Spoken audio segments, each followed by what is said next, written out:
You know, this opening scene reminds me of my life a little bit. Dark tunnel, dark tunnel, I know there's light up there somewhere. Oh my god, this fucking tunnel is so long. Why are we still in this tunnel? I don't.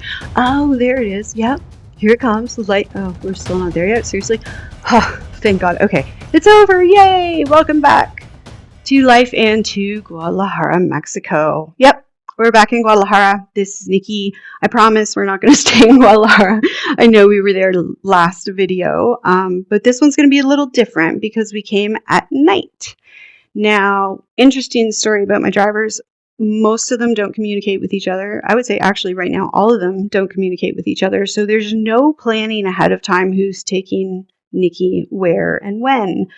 However, as would synchronistically happen, and we'll get into that word probably much later on in the videos, all the rides seem to kind of line up and make sense. And so one driver took me during the day, and then the next driver was like, hey, let's go check out Guadalajara at night. And I was like, yeah, no, because that's not perfect. I love cities at night. Ever since I was a little girl, actually, I used to go to the city with my dad at night and we tour around, and just there's something really magical about it. The energy is different. The lights obviously make everything look completely different than the daytime, which, yeah, you won't get to see a lot of the murals, unfortunately. So we did get some pre-evening shots in there because you can't do Guadalajara without appreciating the abundance of color, right? I love it, honestly. Feast for the senses, Guadalajara is. Anyways, as I was saying, I love the city at night, so we're going to check that out. And while you guys are watching this fun little tour, I'm going to babble a bit about Moto culture, because I had this really interesting conversation the other night with some friends, and it has come up a few times in the last week or two from friends and family and people who watch my stuff. One of the things they ask me is, am I not worried about the danger of traveling around on a motorcycle? And no, number one, I don't worry about the danger of traveling around on a motorcycle. I could not live the life that I live if I was worried about danger all the time. I go forward in this world in full faith. And, when stuff happens, I recognize that maybe it's supposed to happen.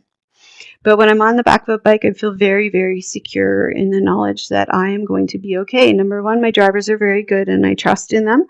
Number two, there's a divine power out there that I also trust in completely. So, and no, we're not going to start talking about religion or spirituality or any of that stuff right now. It's just that is a part of who I am. So it needs to be said that I go forward in full faith that I am going to be safe. However, not everybody thinks that way, and that is certainly not everybody's experience. So we're at dinner the other night, and I'm talking to two of my friends. One is a woman who's about the same age as I am. She's Japanese. She's lived in the US for several years. She is now living in Mexico, and she just got her first car here in Mexico. And she admitted that she is a little bit timid to drive in the city specifically. Her concern, not for her own safety, but for the motorcycles, because she recognizes that here motorcycles are a part of everyday life. They are utilitarian. Yes, there are motorcycle clubs. Motorcycle culture is alive and well in Mexico, trust me, and we're going to get into that, I promise. But as far as everyday use goes, families use them all the time. They're more economical. And they're more environmentally friendly. And let's face it, right now, gas prices are ridiculous everywhere for everybody. So driving a moto actually makes it more affordable to be able to get your kids to school, to be able to get to the store, to be able to get to the work, So they're used all the time. They're also used here for deliveries a lot. There are several different food delivery organizations that use motorcycles. Pharmacies use motorcycles for deliveries. Other stores, there's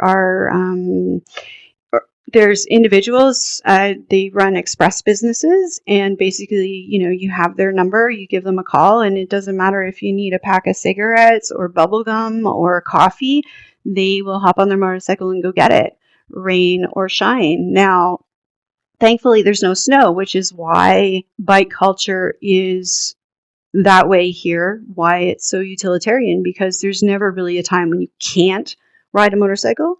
There's times when it's uncomfortable, certainly, to ride a motorcycle, and there's times when, yes, you do have to get off the road because the rain is just too hard. It happened to a friend of mine last night.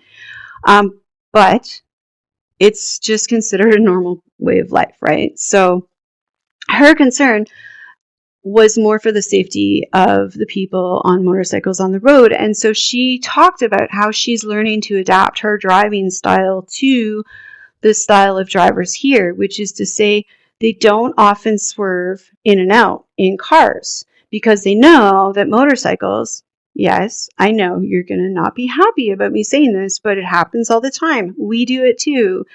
It's just the way people drive here, weaving in and out of traffic. I've been to the Philippines. That's how they drive there. Costa Rica, same thing. They probably do it in Toronto. I just didn't spend a lot of time driving motorcycles in Toronto, in the city proper, so I don't know. But it's certainly the norm here. And so car drivers tend to stay in their lane and not weave back and forth. Now, it does occasionally happen. In fact, it happened this particular night to us that a car, and you'll see it later, a car did weave into a lane without a signal. Thankfully, my driver was paying attention, of course, so everything was fine. Again, thank you guys for keeping me safe all the time. It's okay. We've just eaten, by the way. That's what you're seeing now, and now it's nighttime, and now the fun begins, and you're going to see some cool stuff. So I love that she has enough respect for the culture to adapt her way of life, her lifestyle, her way of driving, her driving style to the culture rather than expecting the culture to adapt to her. I have so much respect for that. Now, the other part of that conversation was a young man who's a musician, and he plays frequently here for a lot of the Moto clubs. And we got to talking about what I was doing, and he kind of wanted to know why. And one of the reasons is stemming from way back in my childhood, is that I grew up around a lot of gentlemen and ladies who rode motorcycles and wore leather. And I always felt safe and secure with these people. I never felt in danger by them. I never saw them as anything more than just ordinary, average people who just happened to ride motorcycles. I understand that there is a misconception out there by a lot of people. Thank you, big media, for sticking this thought into our brain that men on bikes with tattoos wearing leather are somehow inherently dangerous. It's just not true. Most club members, and I mean that most sincerely, most club members are ordinary, everyday, average people who have jobs, have families, have pets, probably also have cars, especially in Canada and the US, because you can't ride in the winter, which is so depressing for those who love motos. But they're just ordinary people who love to ride because there's something really magical about being on a motorcycle. I've spoken of it before. It's a sense of freedom that you get being in the open air, and you feel closer to your surroundings. You know, there's a lot of times when you pass something, you feel like you could just reach out and touch it.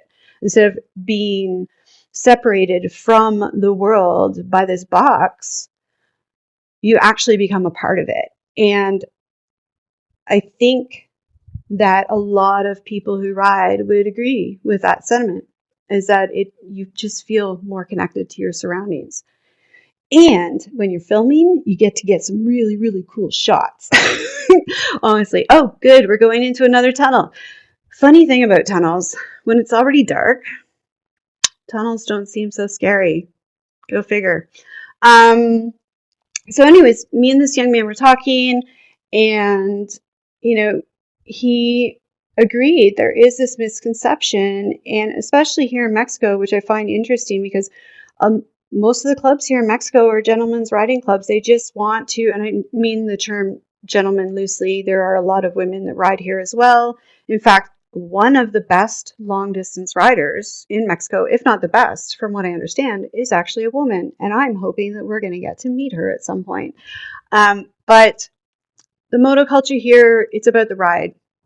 It's not, for the most part, gang related. Yes, of course, there's motorcycle gangs, but there's also street gangs that don't ride motorcycles, So there's car gangs, but that doesn't mean everybody that loves car culture is inherently dangerous. So I really want to help to dispel that myth. And you're going to see a really cool video of this. Oh, no, the cop's not chasing us. I promise. Just we happen to be there at that particular time. So I really want to help dispel that myth, and there's going to be some videos that will help to encourage people to have a deeper understanding of what that culture is all about. In the meantime, please stop worrying.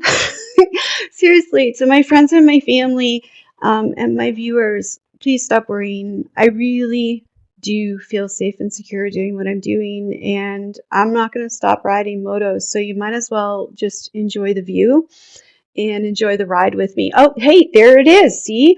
That guy had no signal, but we're cool. My driver's good. But since that clip just happened, that means we're almost out of time.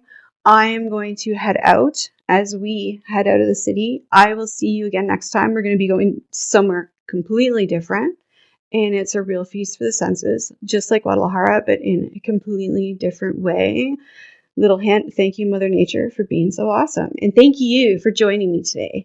I will see you soon.